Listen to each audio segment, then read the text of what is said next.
the challenge of Internet on the Ocean. And our team is called Internet on Sea, or iOS for short. My name is Gabe. I study Master's Music Technology, and our two teammates, Abdi and Thomas. So I'll now let Abdi tell you the first part of the story.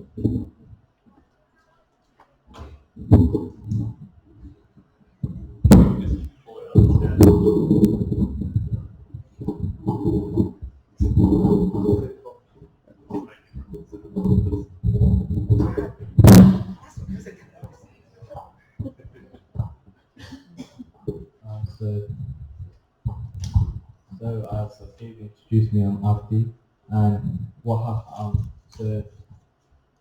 So when we started, so Gabe introduced the idea of doing internet overseas because he said back in his country that internet overseas was very difficult to get, and then we started to plan it out. Like we had help from John with it.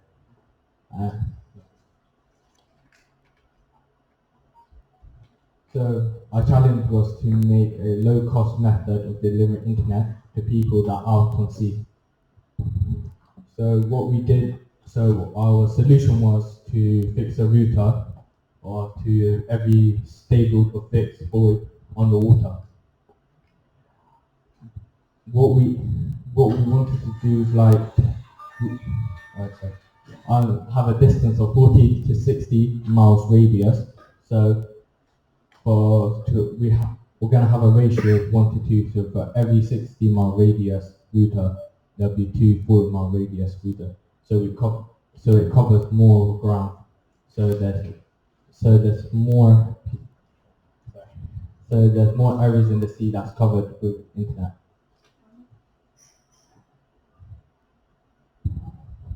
So what we did was found submarine cables, and then what we used is something called a website called Marine Traffic, which helped us locate where the nearest buoys and where the ships, the common paths are. So this would our project will help for example, sailors or the Navy, for example. As a CCR Skype video is good as a hub because most of the Navy is away for 9 months at a time, and they won't see their parents, wives, husbands, and children, etc. The only way people could get internet over the ocean was through satellite, and as satellite was expensive, we tried something that was more on ground, that was more fixed and more stable. We said it was a low-cost method because there's already lots of buoys around the world, and so we don't have to pay that only for the routers. So I'll pass it over to Gabe.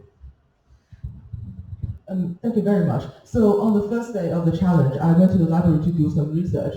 So after several researches, after reading several documents, I came up with several design guidelines for our project. So first of all, we will avoid standard communication. As it was described, it was really costly. And we want to use relays as signal boosters for communication. Keep in mind that we are looking at not only the off-the-shelf products that exist already, but also those that are under development. And we want to utilize both of them to implement what is known as mosaic principle. The mosaic principle was mentioned in DARPA's 60th anniversary about joint multi-domain warfare. Although it's about combat theory, at its heart is the robustness of the communication system. So that's also one of the considerations.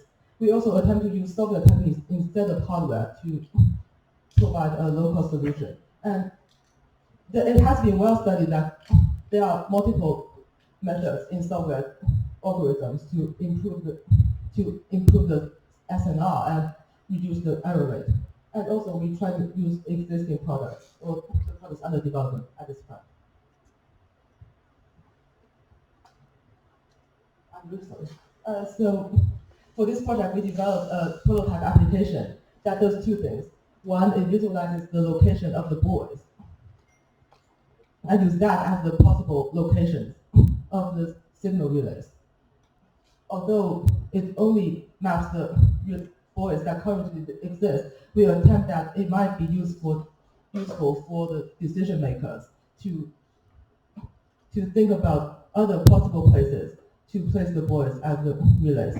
We also visualize the most frequent travel routes of the fissures, and by associating the two pieces of data, we want to understand the electromagnetic environment and also for decision makers, where is the possible place to place a relay. So I would like to give you a quick demo of this, if I still have it.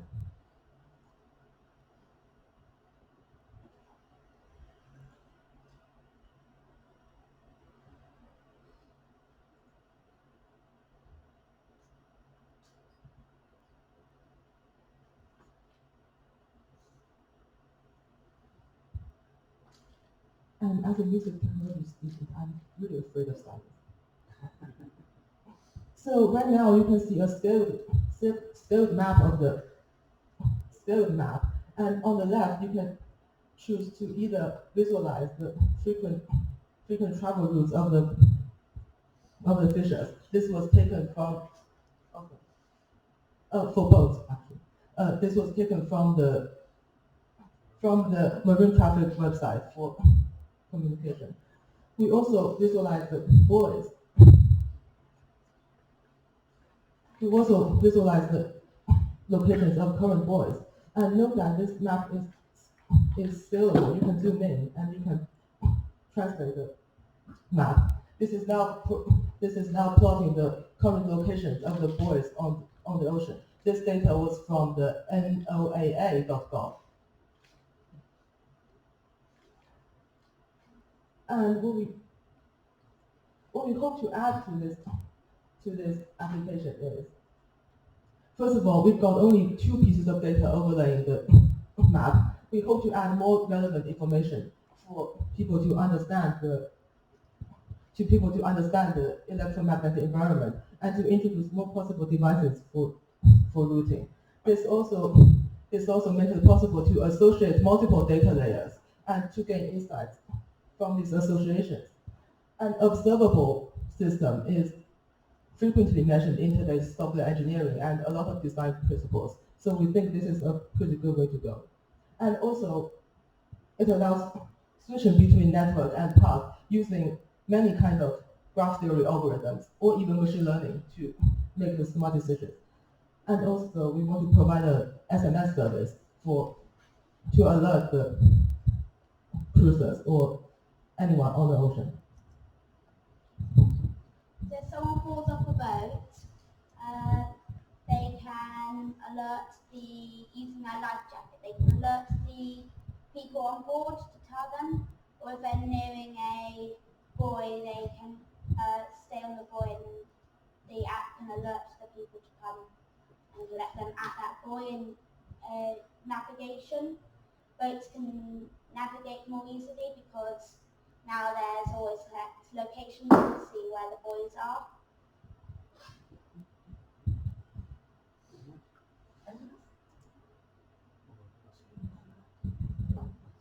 That's just me working out. This project took overnight, and okay.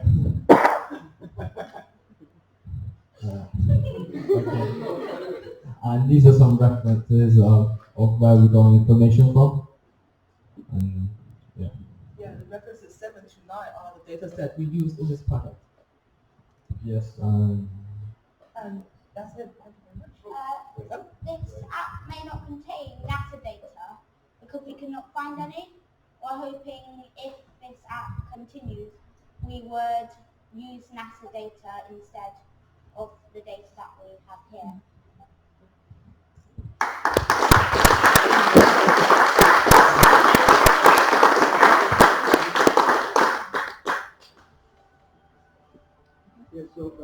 have you considered fiber optic in your swimming pool?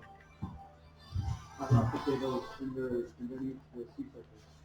We did, but you cannot get an actual physical link from a fiber optic cable onto, for example, a fishing boat that can constantly keep moving around the world.